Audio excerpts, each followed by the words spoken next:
How to get Gemini Advanced. Now, if you would like to get Gemini Advanced, it's actually quite pretty much simple to do so. You simply have to open your browser, go to gemini.google.com, and this is the kind of interface you will see right here. From the top right hand side, you will already see a little button. If you already don't have the premium, it says try Gemini Advanced.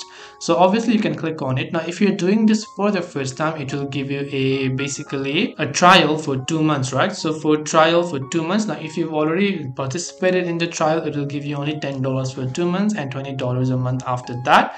And obviously you can see with their latest generation, they have the 1.5 Pro, priority access to new features, Gemini in Gmail, Docs and more, 2 TB of storage in your Google account and other Google One premium benefits. So you can just click on the get discount option, click on the agree button, and all you have to do is it will ask you to enter your card details or whatever payment method that is suitable for you.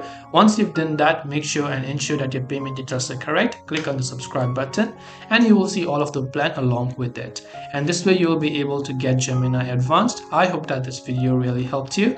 If you have got any more questions, queries or doubts, feel free to also leave them down below. Thank you for watching till the very end and see you soon in the next video.